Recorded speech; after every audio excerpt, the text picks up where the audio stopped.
Hey everyone, Alpha Eagle here again. Welcome back to my channel. I pray you're all doing well, and may God bless you all. I've been a Star Wars fan for most of my life. I think the original trilogy is some of the best movies ever made. But ever since Disney took over, most of what they've done has been garbage. Now, I'll be fair and say that I've enjoyed the first two seasons of The Mandalorian, but for the most part, Disney Star Wars has been terrible, and the Acolyte embodies all that is wrong with Disney Star Wars. Number one, it breaks canon and it retcons a lot of Star Wars lore. Mundi was in this show despite not even being born yet, and Wikipedia even had to change his birth date to coincide with the show. Now, the show's creators couldn't even admit that they screwed up. They had to change this canon to fit with their show. And what he said in The Phantom Menace about the Sith being extinct for a millennia is now part of a Jedi cover-up, a cover-up that now includes Yoda, for crying out loud, and now Mundi and Yoda himself are now liars thanks to this show. They also included Darth Plagueis for no reason other than to ruin his character. You see, Plagueis didn't come up with the idea to create life using the Force by himself. Oh no, he stole the idea from communist lesbian space witches who actually succeeded in creating life where Plagueis failed, because he's a man, of course. And the most egregious retcon of all is the deluding of Anakin himself. The mere existence of these twins who are born using the Force diminishes Anakin's origin because he's no longer the first person and only person to be born of the Force. Now he's the third person to have done this according to this show. And we all know why. Because he's a straight white male, and straight white men can't be the first to do anything according to Hollywood today. We saw this with Doctor Who, in which it was revealed that the Doctor was originally a black woman. We also saw this with Star Trek when it was revealed that a black woman who was Spock's never-before-seen sister, and she was the one who made him the man he is today. And we saw this previously in Star Wars when it was revealed that a young woman started the rebellion. Although she is white and ginger, so I wouldn't be surprised if they retcon her to be a black lesbian.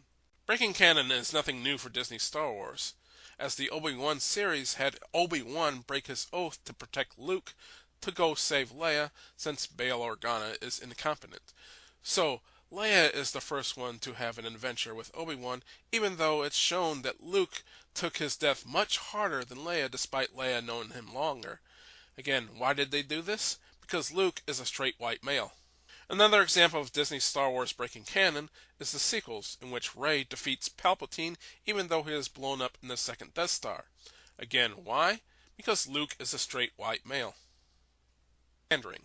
While there isn't anything inherently wrong with pandering as long as you know the audience you should be pandering to, and Disney Star Wars has no idea which audience to pander to. Disney bought Star Wars to gain a male audience, but they have abandoned their male audience for a female and gay audience who don't even like Star Wars. So the content that they've made doesn't make any sense financially. Why pander to women when women don't like Star Wars? They are forcing a square peg into a round hole. Also, there isn't anything inherently wrong with diversity. In fact, it's good when it's done right. I always use G.I. Joe, A Real American Hero, as an example of diversity done right. I define woke as an overcompensation for a problem that doesn't even exist. In this case, the problem that Disney saw with Star Wars is that they think that it lacked diversity. So that's the problem that doesn't exist, since we all know that Star Wars was always diverse. Diversity, and then there is bad diversity. Diversity is good when taking an existing IP and then you actually add diversity instead of subtracting diversity. Again, I'll use G.I. Joe as an example. In the 60s, when the G.I. Joe toy brand was created, most of the figures were white men. In the 80s, when it was rebranded as A Real American Hero, Hasbro added several different races, and women were included. But the thing G.I. Joe didn't do is subtract the white men. And that's exactly what Disney Star Wars is doing, taking away the white men. Now that's not real diversity. You don't have to take away any of the white men to include women or to add racial minorities. Just look at Disney Star Wars. How many white men are the leads? The sequel trilogy: a white woman, a black man, and a Latino man. Rogue One: a white woman and a group of minorities. Mandalorian: a Latino man.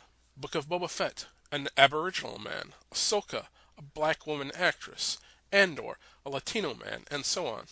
The only straight white male lead was in Solo, which diminished the character. He took a back seat to a black man, a white woman, and an activist female voiced droid who had freaky, unnatural sex with Lando, led a droid rights rebellion, and turns out to be the AI for the Millennium Falcon, making Han look less like a good pilot, and it was just the ship's AI the whole time. Again, retconning the OT.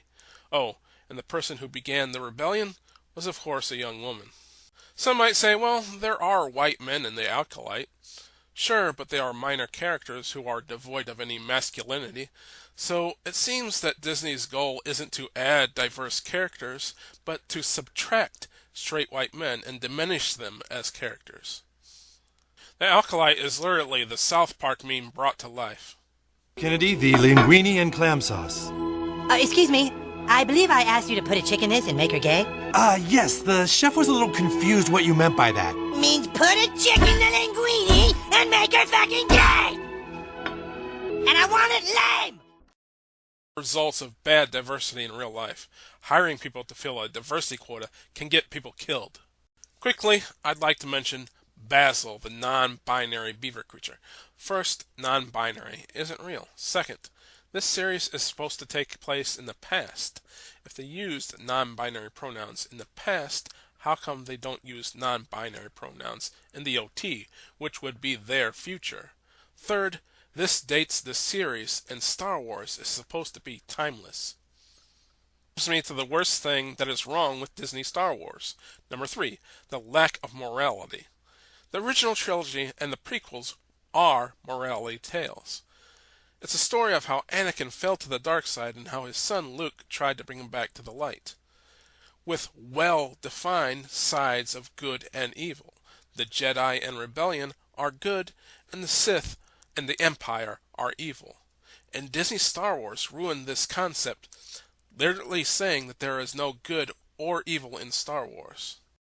This isn't about good or bad. This is about power. And who is allowed to use it? Can you tell me, I don't know, describe the Acolyte in 5 words? I would say a battle for power. I mean, the best parts about Star Wars is there is no good or evil. It depends on what side you're standing on. My viewers will know that I'm a Christian, so I was not happy to learn that Disney, a brand mostly known for its children's entertainment, would put homosexuality into Star Wars. Now, to be clear, I don't have a problem with gay characters in entertainment for more mature audiences. I mentioned South Park earlier. I don't have a problem with its gay characters since it's a show made for adults. I don't like to say that Star Wars is for children because even though I saw it as a child, it's not necessarily just for children either. I prefer the term all ages. Star Wars can be enjoyed by anyone of any age, including children.